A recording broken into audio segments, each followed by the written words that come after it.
We have an awesome group of ladies and one gentleman right now, very talented. They want to do something that makes a difference. 'Twas a few days before Christmas, and out in a shop, a group of women are working with no time to stop. With sounds of sewing machines buzzing in the air, it's people like Georgia Tabor showing that they care.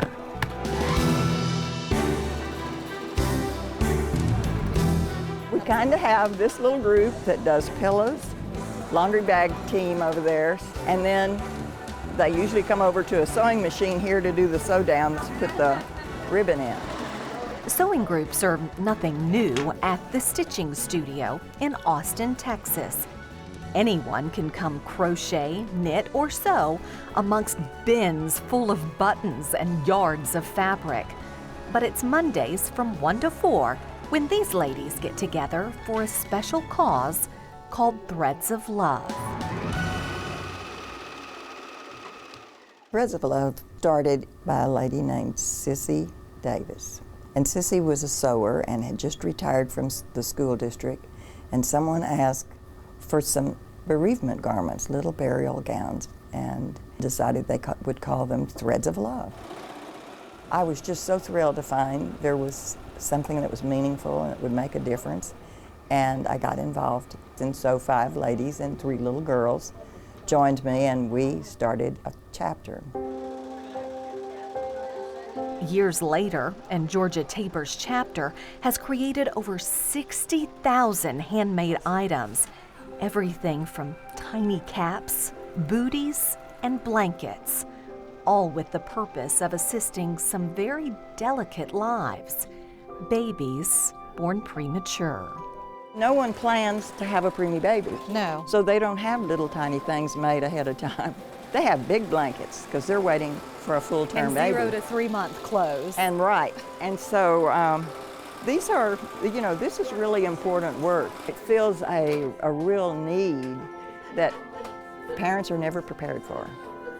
So we feel like we're all making a big difference. Georgia and her sewing sisters seek out families with premature children that could use a little help. I think that's going to do just real well for the little boy and the little girl. Each piece takes a significant amount of time and materials to make, but the women of Threads of Love, it's nice to meet you, are more than happy to give them away. We have a little gift for you.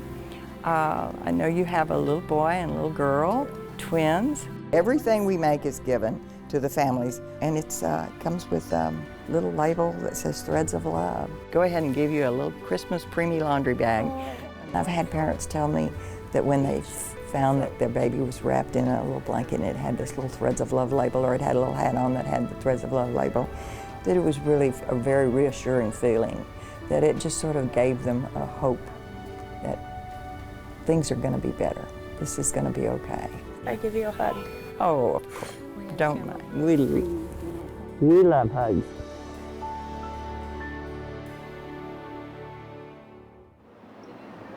Threads of Love reaches out to hospitals all over Austin, but at St. David's Medical Center, they share a common thread, not just with the babies they're keeping warm, but also with some of the staff.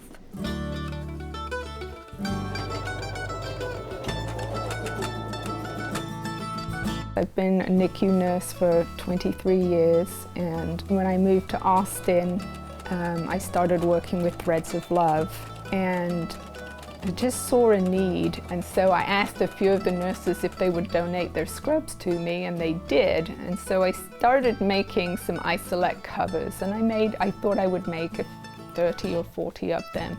But once they saw what I was doing, they just inundated me with all their scrubs. And so now I have scrubs everywhere. I have them in my attic space, I have them in my garage, I have scrubs everywhere.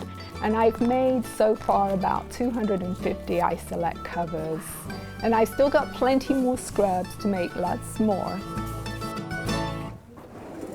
For Kay Needles, the often bright, festive isolate covers are more than just decoration. Here, babies face everything from breathing problems to cognitive issues, And that can be one of the most trying times a parent can go through. But easing that fear is exactly what Kay says the covers are all about. How's Jasper doing? She's doing great. And no one understands that quite like first-time father, Joe Winery. So do the Christmas isolette blankets, do they bring comfort to you? Yeah, some of the nurses were excited to bring out the Christmas stuff.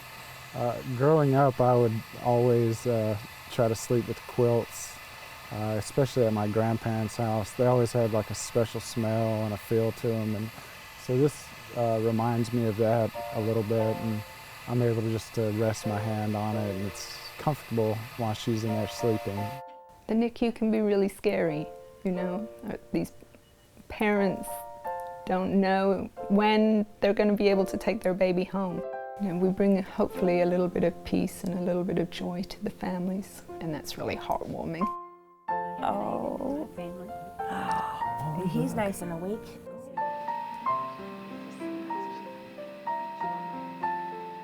An old poem tells of an invisible red string. It stretches and tangles, but never breaks, always reaching out and connecting us to the people who affect us the most. For Georgia, Kay, and all the women of Threads of Love, that string's literal.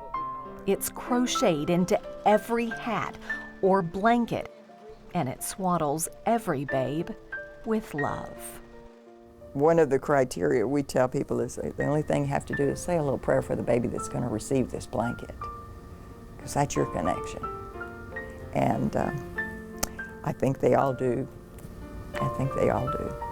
It's like God reaches through us and kind of pats that little child on the head. Well, she's beautiful. She is. She's so tiny. See? She smiles. She for smiles you. a lot. Doesn't she? Look at the camera.